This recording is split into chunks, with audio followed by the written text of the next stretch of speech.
Hola, ¿cómo están? Bienvenidos nuevamente al podcast del profesor Ángel Rosa sobre la actualidad puertorriqueña y mundial. Hasta cierto punto también hablamos de temas que son tangentes con lo que está pasando en los Estados Unidos y en otras partes del mundo.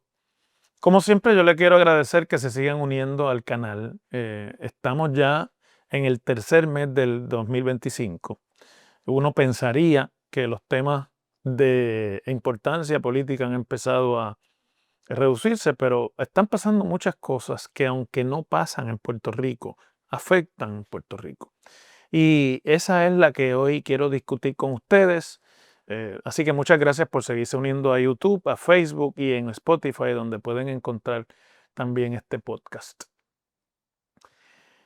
El presidente Donald Trump, además de firmar la orden de English Only en el gobierno federal, de la que hablamos en el episodio anterior, también puso en vigor a principios de este mes de marzo los famosos aranceles comerciales a algunos competidores de los Estados Unidos como la China y a otros socios comerciales de los Estados Unidos como Canadá o como México.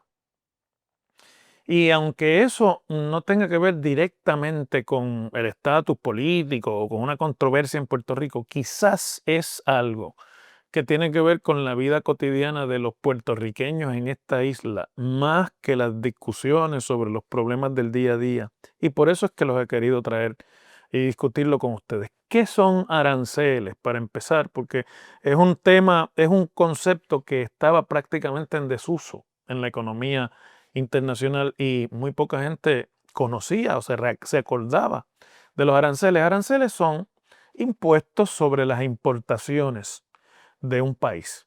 O sea, cuando usted compra en un mercado extranjero productos o bienes, el país desde el que usted compra le pone un impuesto a esos productos al entrar, un impuesto que se podría llamar de aduana, para encarecer su precio.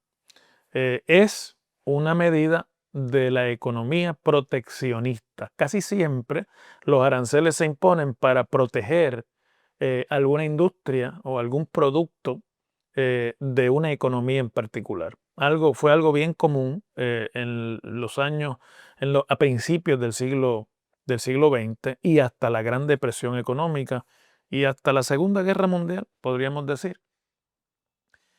Y en otras ocasiones se utilizan como represalias o para ponerle presión al país que vende esos productos y que hace la exportación eh, y conseguir a base de eso mejores términos comerciales. Porque cuando se encarecen los productos, la reacción normalmente es que esos productos dejan de consumirse o su consumo baja por quienes los importan y por lo tanto el país productor, el país exportador, tiene pérdida. Esos son los dos usos más comunes de los aranceles. Y, por ejemplo, cuando en los años 20 se aprobó una ley federal que se llama la ley Taft-Hartley. Esa ley fue básicamente la aprobación de un arancel general sobre todos los productos de importación a los Estados Unidos. Fue una medida proteccionista de los Estados Unidos en aquellos años en que acababa de ocurrir y estaba empezando a ocurrir el crash del mercado que eventualmente produjo la Gran Depresión económica, la gran crisis del capitalismo y del comercio mundial, del que el mundo tenga recuerdo, que ocurrió en el año 1929. Y los expertos apuntan a las políticas arancelarias del entonces presidente estadounidense Herbert Hoover como una de las razones que aceleraron la Gran Depresión y la quiebra de la economía de los Estados Unidos. Por eso es que es un asunto tan serio cuando se habla de aranceles. No es que no se hayan usado después, los aranceles se han utilizado como ya dije, para proteger industrias y sobre importaciones muy en particular, ¿no? Eh, por ejemplo, para que tengan una idea, el ron que produce Puerto Rico tiene un arancel en los Estados Unidos. Ya ustedes saben que Puerto Rico no es parte de la Unión Aduanera de Estados Unidos. Esa es la razón por la cual se creó la figura del territorio no incorporado. ¿Para qué tiene un arancel el ron puertorriqueño? Para encarecer su precio, porque en otros tiempos mejores años para la industria del ron en Puerto Rico era de tan buena calidad que su entrada libre al comercio de los Estados Unidos ponía en desventaja licor producido en los Estados Unidos, especialmente en el sur. Así que se le creó un arancel que luego el gobierno de los Estados Unidos decidió devolverle anualmente los recaudos de ese arancel al gobierno de Puerto Rico. Igualmente tiene un arancel en los Estados Unidos, el café de Puerto Rico, para exactamente hacer lo mismo. Entonces, bueno,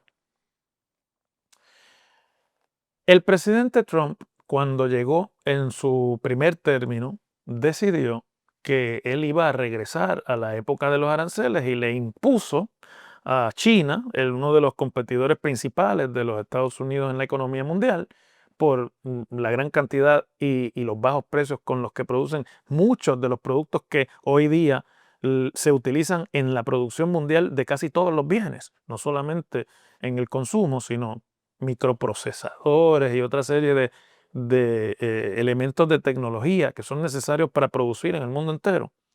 Trump le puso unos aranceles a los productos chinos y creyó que con eso iba a proteger la industria en los Estados Unidos. Ustedes recuerdan que se hablaba de Fire China y en aquel momento se le ocurrió al representante comercial de los Estados Unidos en el mundo, Peter Navarro, acuñar que con eso Fire China, Hire Puerto Rico, queriendo decir que las operaciones industriales que podrían cerrarse en la China como consecuencia de los aranceles iban a relocalizarse en territorios de los Estados Unidos, en los estados de la Unión, y que eso iba a ser beneficioso para la economía estadounidense. No lo fue.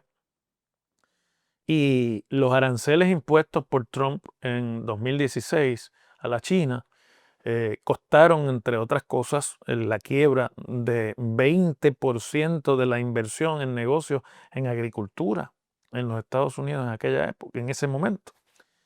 Pero ahora Trump ha decidido imponer nuevamente aranceles, ya no solamente contra los competidores económicos de los Estados Unidos, sino contra economías que han sido sus aliadas, como por ejemplo la economía eh, del Canadá y la economía de México, que conforman desde 1994, renovado durante la administración de Trump en 2020, un mercado común que se llama el Tratado de Libre Comercio de América Latina. Y le impuso aranceles del 25% en general a los productos que se importan a los Estados Unidos desde México o a los productos que se importan desde Canadá. Eso es un problema muy grande porque los aranceles los pagan los consumidores. Es decir, a quien se le impone el arancel es a la industria, al negocio o a la operación que importa. Y el que importa no va, obviamente, a comprometer su margen de ganancia con el arancel. Por lo tanto, termina pasándole el costo del arancel al consumidor, que es quien termina pagándolo. Y cuando eso ocurre, en términos generales, tiende a haber inflación, porque aunque el gobierno de los Estados Unidos va a recaudar el impuesto en su tesoro, el consumidor estadounidense que va a pagar al final de la cadena el arancel va a contar con menor poder adquisitivo para gastar y va a reducir su consumo. Pero hay además otro problema adicional con estos aranceles y es que, por ejemplo, en el mercado común que conforman el Tratado de Libre Comercio de América Latina entre México y Estados Unidos, entre Canadá y Estados Unidos, hay productos que cruzan el mismo producto, la frontera, decenas de veces en el proceso de producción. Es decir, para usted producir un carro en México, usted necesita piezas que vienen del Canadá, que vienen de México, que vienen de Estados Unidos, y luego en el proceso de producción ese carro se transporta a los Estados Unidos para terminar allí, quizá en Carolina del Norte o en otra planta en Michigan, el mismo vehículo, y cada vez que ese producto cruza la frontera, Estados Unidos le impone un arancel y además México y Canadá responden también con aranceles y por lo tanto van a seguir encareciendo una cadena. Eso se llama una guerra a la arancelaria. Y la guerra arancelaria más perjudicial que la historia recuerda en los tiempos modernos, como ya les dije, fue la iniciada por Estados Unidos en 1930, en los albores de la Gran Depresión económica. Entonces, bueno, ¿por qué hace esto Trump? Bueno, hay muchas especulaciones, porque en realidad a quien esto le hace daño es a los productores estadounidenses, que van a tener una menor facilidad de mover y colocar sus productos, y al consumidor estadounidense, que va a haber reducido su capacidad adquisitiva y que el costo de los aranceles le va a incrementar la operación de un hogar, económicamente hablando, promedio, en múltiples posibilidades. Productos que se importan de la China, por ejemplo, que son cosas en seres electrodomésticos, automóviles que se producen en México o en el Canadá. Quien termina pagándolo, obviamente, se tiene que endeudar más para poder consumir y eso reduce el consumo agregado o el consumo total. Perdonen que esté hablando en estos términos técnicos, estoy tratando de hacerlo lo más sencillo posible para explicarles a ustedes. A cambio de lo cual, Trump dice que con el resultado y con el recaudo de estos aranceles, él va a producir un alivio contributivo a los contribuyentes estadounidenses, pero sabemos que su propuesta de alivio contributivo a quien tiene en primer lugar es a los que más dinero tienen, que son los que mejor pueden sobrevivir el proceso arancelario, tienen mayor poder adquisitivo y por lo tanto el arancel los afecta menos. Así que es como una especie de transferencia de riqueza de los consumidores de clase media y pobre a los consumidores más ricos. Es una locura. Pero recordemos quiénes están alrededor de Trump, quiénes son su círculo íntimo de asesores, los Elon Musk de la vida, los Zuckerberg de la vida y una serie de extra multibillonarios que básicamente no van a sufrir estas políticas. Pero la economía estadounidense la va a sentir. Por eso, cuando se dirigió al Congreso el pasado martes, Trump le dijo va a haber un poco de dificultad en los próximos meses, porque lo primero que produce esta guerra de aranceles es inflación.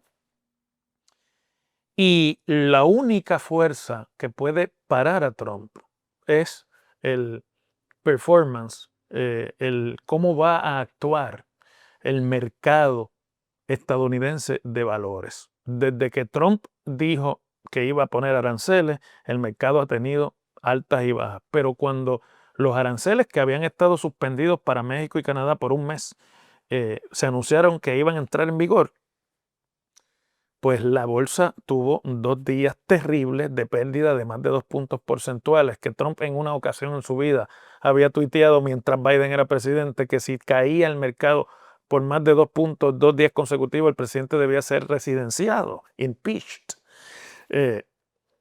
Y esa es la fuerza que puede parar a Trump como lo ha parado nuevamente en este momento en que yo estoy hablando con ustedes. Porque una de las industrias que más iba a sufrir, por eso la he usado como ejemplo, son la industria automotriz, es la industria de automóviles. Y Trump tuvo una llamada con los presidentes de las 3 automotrices más importantes de los Estados Unidos, ¿verdad? Y ellos los convencieron al presidente de poner nuevamente en receso los aranceles en cuanto a la producción de automóviles se refiere. Pero lo mismo va a pasar con los agricultores, lo mismo va a pasar con otras áreas de la producción. Y yo me sospecho que como en 2016 ocurrió, todo este cuento de los aranceles termine desintegrándose en una serie de excepciones, tantas excepciones, que eventualmente sean imperceptibles, porque la economía de los Estados Unidos no se puede dar ese lujo en este momento.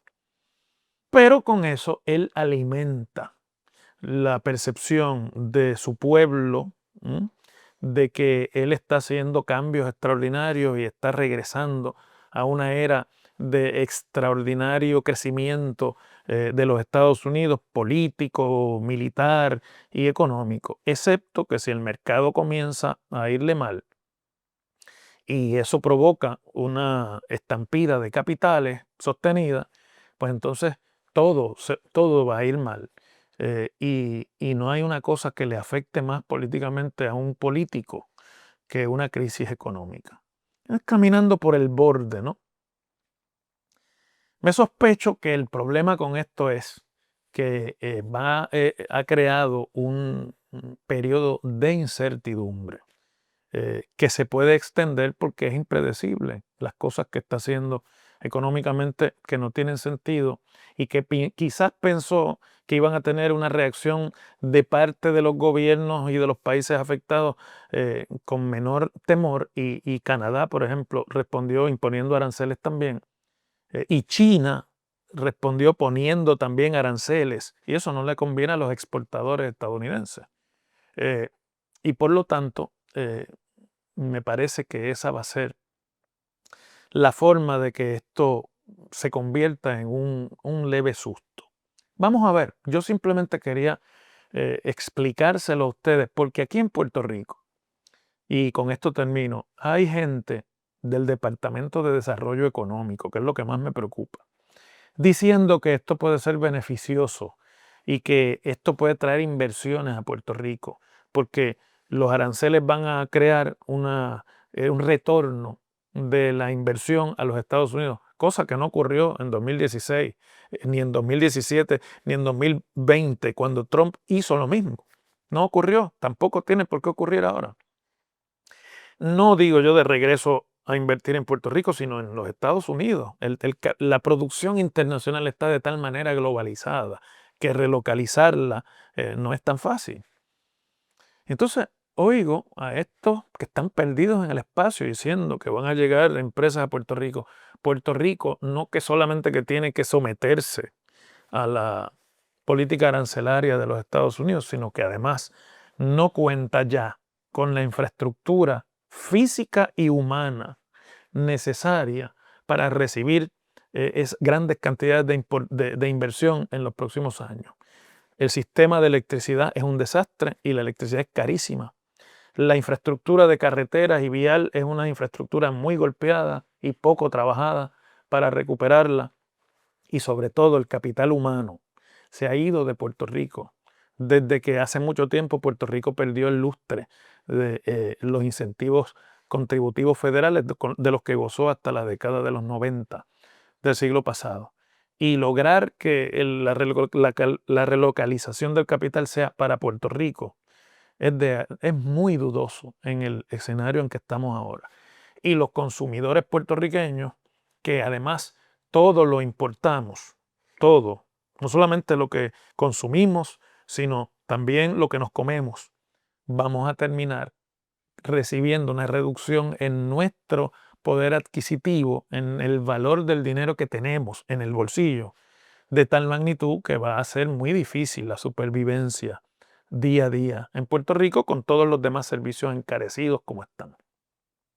Así que esperemos que esto sea un susto, que la guerra arancelaria no se materialice y que Trump encuentre otra manera de explicar su proyecto económico. Seguimos mañana.